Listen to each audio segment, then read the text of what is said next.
नमस्कार। बहुत स्वागत है आप सभी दर्शकों का वृश्चिक राशि के लिए गुरु गोचर के इस वीडियो में। 120 दिनों की देवगुरु की विस्फोटक पारी, लगेगा शतक या? जी हाँ, देवताओं के महामंत्री, देवताओं के गुरु देवगुरु बृहस्पति 11 नवंबर 2025 से कर्क राशि में वक्री अवस्था में गोचर कर रहे हैं और 11 मार्च 2026 तक वक्री अवस्था में ही गोचर करेंगे। एक तरह से देखा जाए तो गुरु का वक्री होना और 28 नवंबर से शनि का मार्गी होना, ये 2026 में एक बड़े विस्फोटक परिवर्तन का संकेत दे रहे हैं। जैसा मैंने शनिदेव वक्री के वीडियो में बताया था कि वक्री अवस्था में पाप ग्रह के पाप प्रभाव में वृद्धि होती है और शुभ ग्रह के वक्री होने पर शुभ प्रभाव में वृद्धि होगी। तो अब क्या होगा? शनि मार्गी होंगे तो पाप प्रभाव में कमी आएगी, गुरु वक्री होंगे तो शुभ प्रभाव में वृद्धि होगी। गुरु ज्ञान और धन के कारक तो हैं ही, धर्म और सत्कर्म के मार्ग पर ले जाने वाले ग्रह हैं। सर्वाधिक शुभ ग्रह हैं गुरु।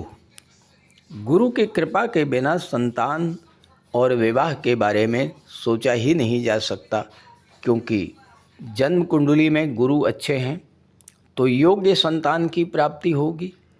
जन्म कुंडली में गुरु अच्छे हैं तो ऐसा जीवन साथी प्राप्त होगा जो हर सुख दुख में आपका साथ दे, क्योंकि गुरु ही विवाह और संतान के कारक होते हैं।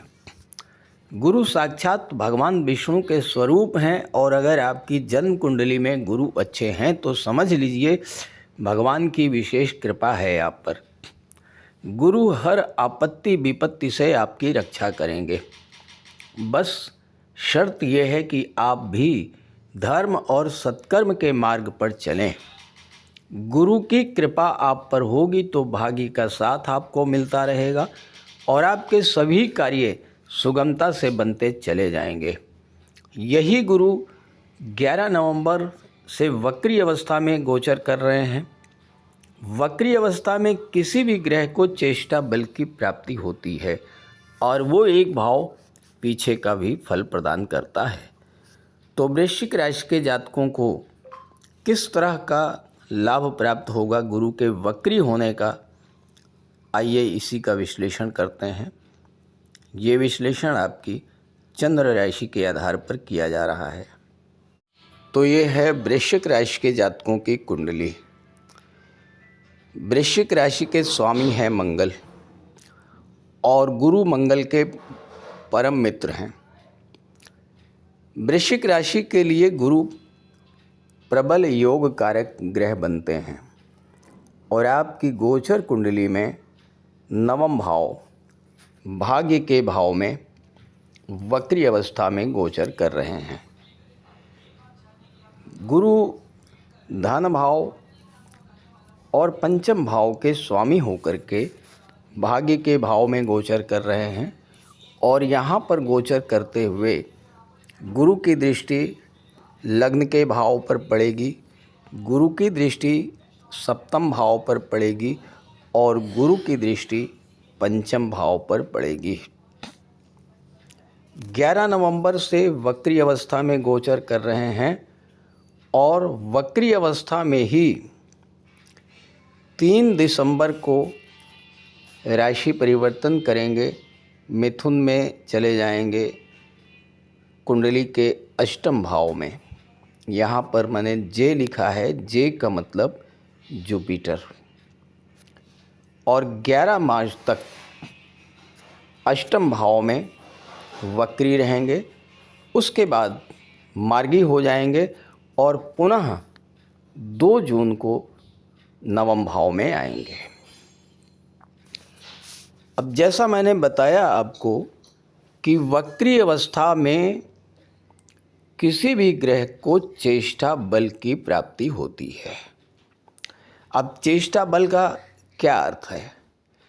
यानी जिस भाव में वक्री हुए हैं या जिन भावों से गुरु का संबंध बन रहा है, उस भाव से संबंधित चीज़ों के प्रति बहुत गहराई से सोचना, बहुत गहराई से कार्य करना, उस भाव से रिलेटेड बहुत ज़्यादा डीप में चले जाना, बहुत ज़्यादा पावरफुल हो जाना, ये होता है वक्री ग्रह का अर्थ।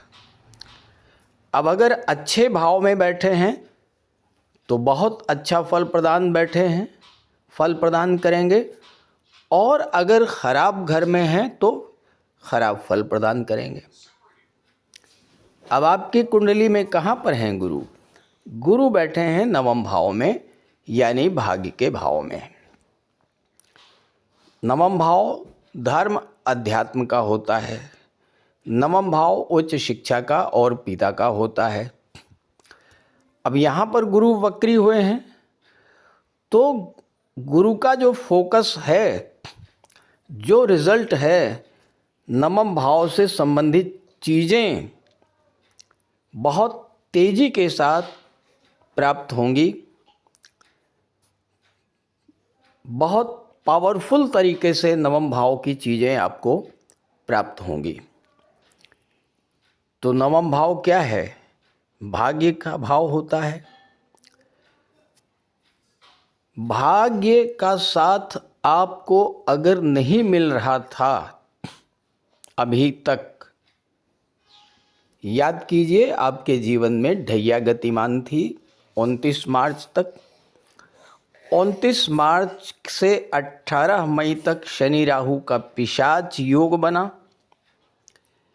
18 मई से 28 जुलाई तक काल सर्प दोष बना और 13 जुलाई को ही शनि वक्री हो गए। तो लगातार आपके जीवन में समस्याएं ही समस्याएं बनी रहीं। कार्य आपका कोई भी पूरा नहीं हुआ, क्योंकि भाग्य का जो साथ आपको मिलना चाहिए था वो साथ आपको नहीं मिला। अब गुरु 9th हाउस में वक्री होंगे तो पहला प्रभाव यही पड़ेगा कि भाग्य का साथ आपको मिलना शुरू हो जाएगा। दूसरी चीज़, आपका कोई भी कार्य है, उस कार्य में एक सकारात्मक परिवर्तन, एक पॉजिटिव रिस्पॉन्स आपको मिलना शुरू हो जाएगा। अब सपोज कीजिए जहाँ पर आप काम करते हैं वहाँ पर कोई प्रॉब्लम चल रही थी, वो प्रॉब्लम सॉर्ट आउट होगी। चूँकि धन भाव के स्वामी हैं और नवम में वक्री हो रहे हैं, पैसे से रिलेटेड कोई डिसीजन जो आपके गलत हो गए थे, उन डिसीजंस के कारण जो आपको हानि हुई थी, उसमें सुधार की स्थिति देखने को मिलेगी। अब देखिए पंचम भाव पर गुरु की दृष्टि है। पंचम भाव क्या होता है? पंचम भाव होता है शेयर मार्केट का। हो सकता है कि पिछले दिनों ग्रह गोचर खराब होने के कारण आपने शेयर मार्केट में जल्दबाजी में कोई निवेश कर दिया हो। चूँकि आपके राशि के स्वामी मंगल, और मंगल भी जून में, मई लास्ट तक 6 जून तक अपनी नीच की राशि कर्क राशि में गोचर कर रहे थे। तो राशि के स्वामी ही जब नीच की राशि में गोचर कर रहे थे, खराब फल दे रहे थे, तो कैसे आप एक्सपेक्ट कर सकते हैं कि आपको अच्छा रिजल्ट मिला होगा? तो हो सकता है कि किसी गलत निर्णय के कारण आपको बड़ी धनहानि हुई हो। कर्क राशि में गोचर करते हुए मंगल की दृष्टि 12वें भाव पर पड़ रही थी। स्वास्थ्य संबंधी समस्याओं ने आपको परेशान किया होगा। फालतू के खर्चे आपके बढ़े होंगे। शनि की दृष्टि 7वें भाव पर पड़ रही थी। व्यापार व्यवसाय में मंदी की स्थिति बनी होगी। जीवन साथी के साथ या बिजनेस पार्टनर के साथ संबंध खराब हुए होंगे और आपके विवाह में देरी हुई होगी। इस तरह की चीज़ें जो आपके साथ चल रही थी उनसे अब आपको राहत मिलेगी। चूँकि 3rd हाउस पर गुरु की दृष्टि है और 2nd हाउस पर 2nd हाउस के स्वामी हैं गुरु, तो गुरु का चेष्टा बल कहाँ होगा? 2nd हाउस पर और 3rd हाउस पर होगा।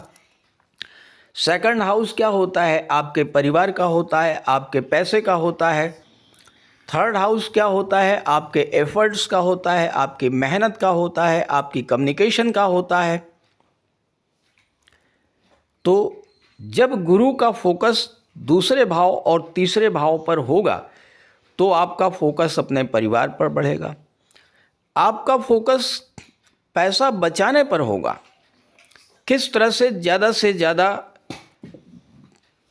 पैसा बचाया जाए, किस तरह से खर्चों में कमी की जाए और किस तरह से अपनी इनकम को बढ़ाया जाए, इन चीज़ों पर इस समय आप फोकस करेंगे। 5वें भाव पर गुरु की दृष्टि पड़ रही है। 5वां भाव क्या है? शिक्षा का है, संतान का है। यहाँ शनि बैठे हुए। शनि के कारण आपके संतान के साथ रिलेशंस खराब हुए, लव रिलेशंस में दूरी बनी, शिक्षा बाधित हुई या शेयर मार्केट से नुकसान हुआ। इन सब समस्याओं का समाधान करने के लिए ही गुरु कर्क राशि में वक्री हुए हैं। जब गुरु का चेष्टा बल 5वें भाव पर होगा, गुरु का फोकस 5वें भाव पर होगा, अपनी ही राशि पर जब गुरु दृष्टि डालेंगे तो संतान और शिक्षा से रिलेटेड जो समस्याएं आपके जीवन में चल रही थीं वो समाप्त होंगी। 5वां भाव मनोरंजन का होता है। बहुत दिनों से आप कहीं बाहर जाने की सोच रहे थे लेकिन नहीं जा पाए। किसी धार्मिक स्थल पर जाना चाहते थे, नहीं जा पाए। किसी पिकनिक स्पॉट पर आप जाना चाहते थे, नहीं जा पाए। अब गुरु का संबंध 3रे और 9वें भाव से बनता है। 3रा भाव छोटी यात्राओं का होता है। 9वां भाव कहाँ का है? लंबी दूरी की यात्राओं का होता है। और दृष्टि कहाँ है? 5वें भाव पर। तो आप इस समय अपने परिवार के साथ, अपने मित्रों के साथ कहीं किसी पिकनिक स्पॉट पर घूमने जा सकते हैं या किसी धार्मिक यात्रा पर जा सकते हैं, तीर्थ यात्रा पर जा सकते हैं और इससे आप अपने आप में एक बहुत बड़ा सकारात्मक परिवर्तन महसूस करेंगे।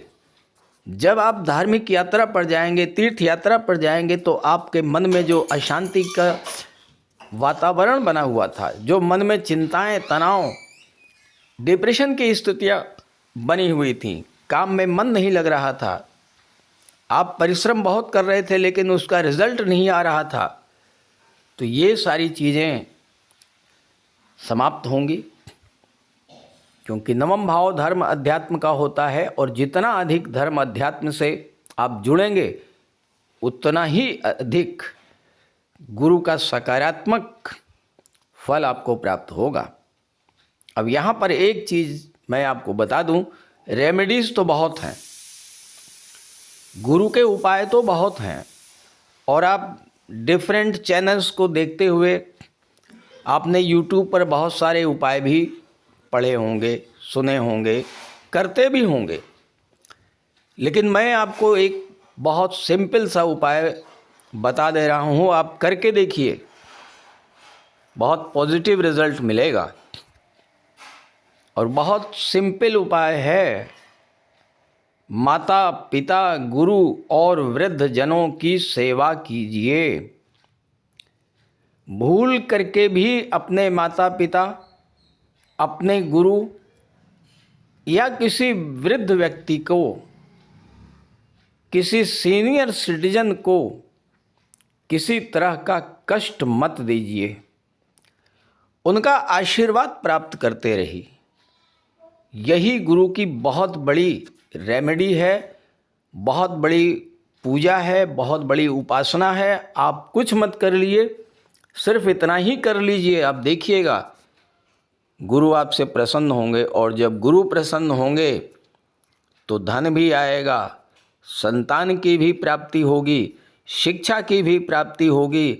उच्च शिक्षा के लिए भी आप बाहर जाएंगे, शेयर मार्केट से भी लाभ मिलेगा, रुका हुआ पैसा भी मिलेगा, व्यापार व्यवसाय में उन्नति होगी और काम कारोबार में भी तरक्की होगी।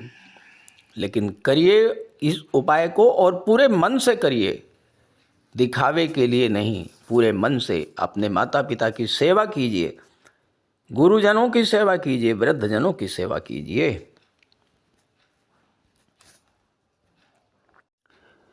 3 दिसंबर को वक्री अवस्था में गुरु आएंगे अष्टम भाव में,